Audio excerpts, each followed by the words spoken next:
Tout ce que vous avez toujours voulu savoir sur la sexualité des Français en moins de 3 minutes.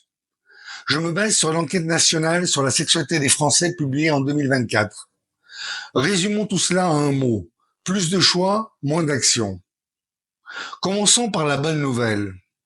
Le répertoire sexuel des Français s'est considérablement enrichi. On y trouve de tout. Masturbation, en solo ou en couple, c'est selon.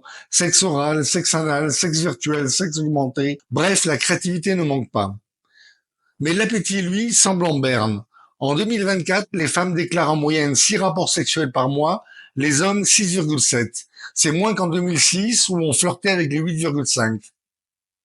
Côté satisfaction, les femmes sont un poil plus nombreuses à se dire très satisfaites de leur vie sexuelle que les hommes, 45% contre 39%. Est-ce parce qu'elles ont appris à demander ce qu'elles veulent ou parce qu'elles ont arrêté de croire que tout devait passer par la pénétration? Mystère. La première fois, les femmes y vont en moyenne à 18,2 années contre 17,7 pour les hommes. Surprenant, non, pour ceux qui croyaient que les ados commençaient aujourd'hui à 12 ou 13 ans? L'égalité des sexes, en progrès mais en pointillé.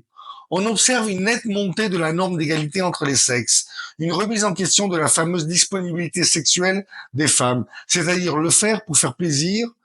Elles ne le font plus, ou plutôt moins souvent.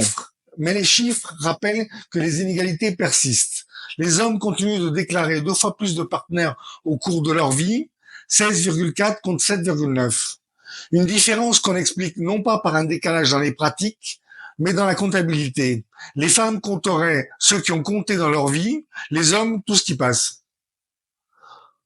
L'orientation sexuelle, plus fluide, moins jugée. Bonne nouvelle, 70% des femmes et 56% des hommes considèrent que l'homosexualité est une sexualité comme les autres. Les pratiques aussi évoluent. 37% des jeunes femmes de 18 à 29 ans déclarent une attirance ou des expériences non exclusivement hétérosexuelles. L'ombre qui plane, la violence. L'enquête ne se contente pas de chroniquer les amours légères. Elle révèle aussi une augmentation inquiétante des violences sexuelles. Près de 30% des femmes et 9% des hommes disent avoir subi des rapports forcés ou des tentatives. Des chiffres glaçants qui rappellent que la libération sexuelle ne veut pas dire égalité ou sécurité. Et à la retraite, on fait quoi? On pourrait croire que le désir prend sa retraite à 65 ans.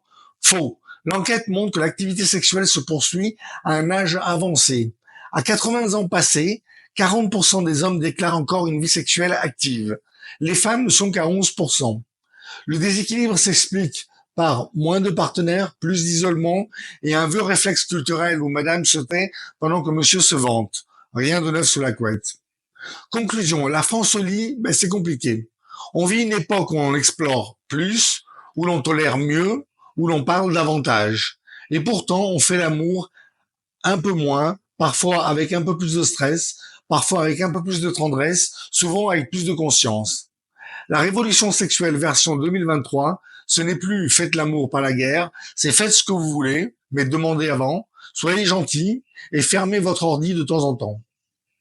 Voilà, si cette vidéo vous a plu, n'hésitez pas à liker et à vous abonner pour plus. À bientôt.